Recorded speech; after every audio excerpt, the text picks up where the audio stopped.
Hi guys, it's Grace with Grace Gets Gastric. Today is October 9th, 2019, and I'm here today for my week 39 and 40 post-op VSG update. So last week I skipped my weekly update because my monthly update was on the same day. So I did update you last week, but I didn't do an official weekly weigh-in. I did a monthly weigh-in. So to go starting off with my little spiel for those of you who are new. Again, my name is Grace. I am 5'8", 27 years old, and on January 2nd, 2018, I had the vertical sleeve gastrectomy, or VSG, weight loss surgery. My highest weight ever recorded was 354 pounds in May of 2017. I was required by my insurance to do a 6-month medically supervised weight loss diet, and over the course of that 6 months, I lost 35 pounds, so my starting weight day of surgery was 319 pounds. 2 weeks ago, I came at you with a weight of 215 pounds even, and this morning I weighed in at 214.1 pounds. So that is a loss since 2 weeks ago of 0.9 pounds, a loss since last week of 1.4 pounds because I did have a little bit of a gain, loss since my starting weight of 104.9, and loss since my highest weight of 139.9 pounds. I'm pretty pleased with that, to be honest. Like I said, I had that 0.5 pound gain from 2 weeks ago to last week. And pretty much actually since I got that 215 low 2 weeks ago, I bounced right back up and was like hovering right there for basically 2 straight weeks. You know, a little bit of fluctuation, but not a whole lot. So just a couple of days ago, I finally dropped into the 214s, and yeah, I'm happy. There's movement. It's awesome. As far as things to talk about, I actually have a lot of stuff. So we'll see if I can get to all of it. I don't want to make this video too long. Grace, you say, don't you always have a lot to talk about? Why, yes, I do. But it feels like even more than normal this week. So first, had some big things happen, some great NSVs. If you follow me on Instagram, you might have noticed that I went to the Beyonce and Jay-Z concert last Thursday. It was the On the Run 2 tour, and it was their last concert of that tour, which was kind of cool. And I mean, it was an unbelievable concert. It was really just fantastically executed, really fun, cool. Anyways, it was great. And as always, concerts provide a plethora of NSVs, from being able to sit super comfortably in the seats to being able to get by people who are sitting and not feeling really, really self-conscious about like basically being on top of them, to being able to stand at a concert for 3 hours with no issue. I remember going to concerts when I was in college. I used to go to a ton of concerts because I had a really close friend who was really into music, so she would just drag me to like a concert every week. And it would just be miserable sometimes. And I remember thinking, like, how do people do this? How do you stand the whole concert without wanting to die?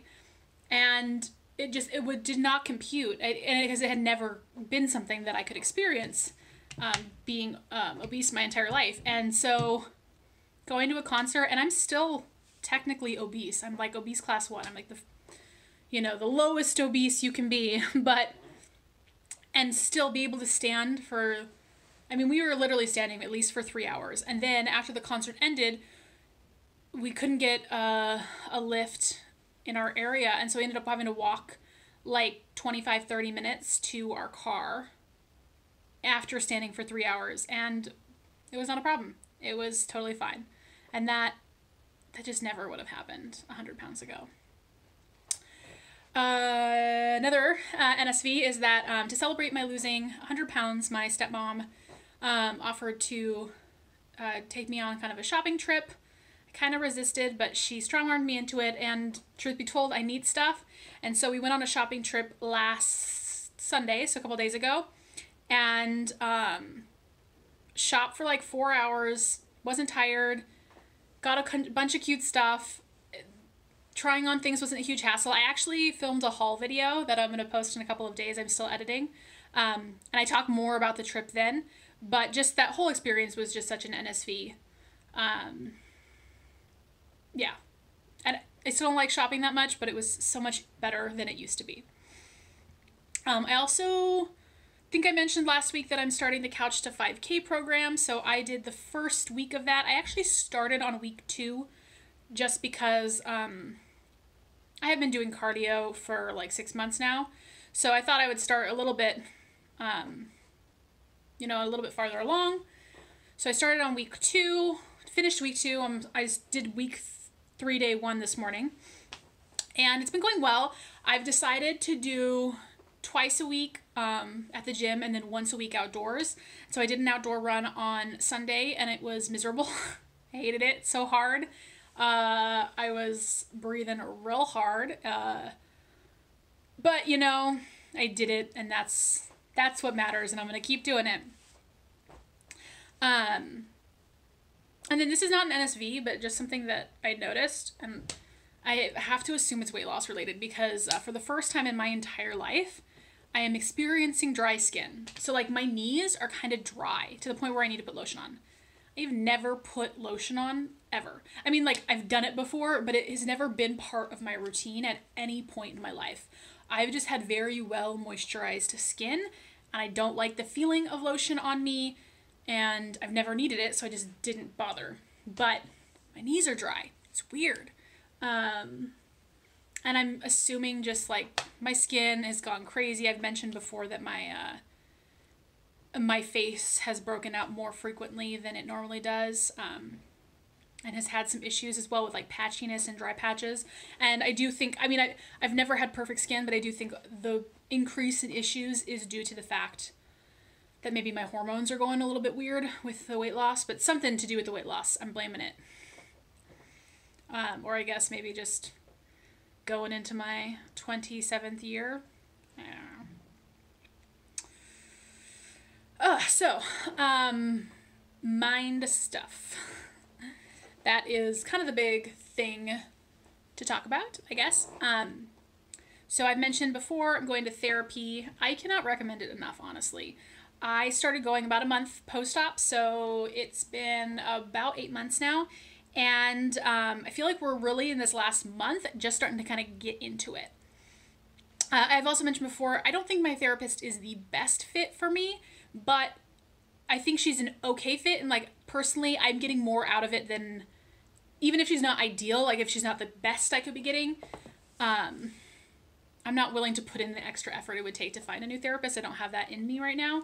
And I am getting stuff out of this one. So anyways, I think therapy is super important post-op, and we're kind of getting to a point where we're starting to unpack things. I think I've maybe dropped enough weight. I've kind of starting to surface issues. I've talked about this in previous videos as well. And I've been struggling with eating. I think I've mentioned this before. I always want to eat, even it's not a hunger thing, it's a mental thing. And so she's, you know, boredom is like a huge thing for me. It's a big trigger, emotional trigger. I eat when I'm bored. The problem is like I get bored really easily. I sort of constantly need to be doing more than one thing to keep myself occupied. I can't just like, even sometimes there are certain things that will kind of completely absorb me. Like reading will, but if it's not a super engaging book, then even reading is not enough. And I love to read. But I can't just watch TV or just watch YouTube videos. I have to be doing that and something else. Switching between things. And I know they talk about like how multitasking isn't necessarily great, but I need to be doing multiple things. And so even if I'm doing something, but it's just, not to sound conceited or whatever, but I think I have a fairly active mind that needs a lot to keep it engaged. So I'm struggling to figure that out. And, you know, my therapist is like, you need to maybe practice just sitting with emotions that are uncomfortable instead of trying to fill them with food. And for me, the biggest trigger is boredom. I mean, I have a lot of others. I just don't feel those others as often. You know, if I'm really upset or sad, those are also things, super happy, but you know, those are kind of extremes. I don't tend to feel those that often. But boredom, I feel every day. I wish I was like Rachel from On My Way Down, who's never been bored in her life, girl.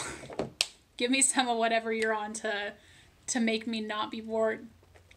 But my therapist did give me this book, and it's 50 Ways to Soothe Yourself Without Food. So I haven't actually read it yet, but I'm pretty excited about it. And I'm hoping to, maybe there'll be something good in here, because food is soothing. I can't lie. And the other thing is that kind of came up as we were talking, because I'm really, like I said, I'm really struggling with the restriction of the mental aspect of restriction. Physically, I find that I'm almost the most mentally hungry directly after finishing eating. Like, I finished my meal, and I think maybe this is like it's small or something. I don't know. I'm like, that's almost when I'm the most hungry. I'm like, okay, what else can I have? I'm like, I can't have anything else. And maybe it's that kind of that mindset I was telling you about earlier, the losing it, blah. It's the restrictive mindset where I'm like, I can't physically eat anymore. I'm full. And then my mind's like, well, but no, we want to. And I don't know what it is, but it's super fun, guys. But I've basically, we were talking about my dieting history and just like restriction and why I'm struggling so much with this, despite the fact that I'm not really physically that hungry. I do feel hunger, but that is infrequently the cause of me wanting to snack. It's like kind of a snackiness. And I realized that, like, so I had kind of a mental breakdown, a little bit of a breakdown the other day when I was flagging and I really just wanted a latte. Like an iced latte. Oh, that sounds so good. And old me, pre-op me, would just go out and get nice caramel sauce, grande iced caramel sauce latte. Oh, that sounds delicious. And then pre-op diet me, who was on the medically supervised weight loss diet, would have gotten a grande iced, non-fat, sugar-free vanilla latte. Still would have gotten a latte, slightly better one. And VSG me does not get the latte because it is not within her meal plan. And if I were to get the latte, it means I would have to nix something I have planned later on in the day. I would have to adjust to make sure I'm still hitting my protein goals. I would end up being hungry later and then probably overeating my calories. And I realized that part of my struggle is that I have never in my life calorie restricted. I have done many diets, starting from when I was in 6th grade and going on out. But those diets were always, it was like Atkins, paleo, Whole30, my medically supervised weight loss diet, which was like the longest really sustainable diet. Now those all had restrictions. Most of them were carb limits. So some of it, like Whole30, you can't eat this group of foods. My medically supervised weight loss diet, it was hit 150 grams of protein, stay below 135 net carbs. Atkins was like, stay at this level of carb. But with all of those diets, at least when I was doing them, all of those had no limit on calories. Now, when I was doing my medically supervised weight loss diet, I was eating, and with all of these diets, because I was so big, I pretty much was, by eliminating those foods and trying to hit certain targets, I was naturally eating at a deficit. Now, I've lost a lot of weight, so my BMR is a lot lower. And I have to try harder to make sure I'm staying within that deficit. And I could eat more than I'm eating now and still be within a deficit, but I kind of want to eat as low as I can for as long as possible to kind of lose as quickly as I can. And I realized that part of why I'm struggling so much is that I've never really had to make these kinds of choices or sacrifices. I've never really had to learn how to do this. And it had never clicked to me before that none of the diets or the things I have done beforehand have prepared me for this aspect. They have prepared me for the kinds of foods I eat, and I knew that I would be eating smaller amounts of foods, but I have never had to be like, okay, I can't have a latte because I'll be over my calorie goal. You know, before, it's like if I was mentally hungry or physically hungry and I didn't have a planned snack, that's fine. I can eat nuts, I can eat meat, I can eat cheese, I can eat as much of that as I want until I'm full.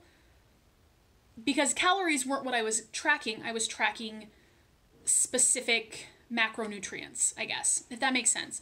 So I don't know what this does for me other than make me realize part of why I'm struggling, I think, is just because I do not have experience with this particular type of, like, with calorie restriction. And I never had realized that that was different or something that I would struggle so much with. So that was just, it was kind of a breakthrough we had in therapy, where I was kind of talking about it and I was like, oh my God, the reason why, like, I kind of had a little bit of a breakdown and I was like, couldn't get this latte, you know, and I can do whatever I want, but, you know, it didn't fit within my goals. And I was like, I've never had to make that choice before because, you know, I get a non-fat latte or I get an almond milk latte and, you know, it didn't really throw off my macros by that much and it was fine. And I could, you know, if I had planned carbs for dessert and now I went over my carbs, I could just eat a bunch of cheese or meat. Again, like, it was basically like there were certain foods I couldn't eat, but I could eat as much as I wanted of the approved foods. And that's definitely different than what this is. Yeah, and it's a whole thing. But I just wanted to share that because it had not occurred to me in my preparation for surgery that in all the dieting that I've done, I've never really done calorie restriction, which is probably weird, honestly, right? Like, but I think a lot of the dieting I did beforehand was when I didn't know a ton about nutrition. And I learned a lot about nutrition during my pre-op medically supervised weight loss diet. But the goal of that diet wasn't to have a calorie restriction. It was they had other parameters. So I stuck to that.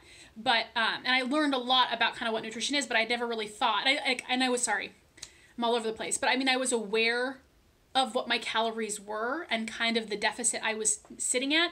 But I didn't concern myself if I was at 2,000 or 2,400 or 2,800 if I was within my other goals. So those are kind of my thoughts. I do have more to talk about, but this video is already pretty long and I'm having a hard time speaking today. So go ahead and cut it off and I'll have plenty to talk about next week. So I hope you guys are doing great. I'm doing pretty good and I've got that haul video. So if you're interested in the hauls, it was a very different kind of video for me to make. So let me know what you think when that posts, probably Thursday, because I'll probably edit it tomorrow and edit this one today. All right, guys, bye.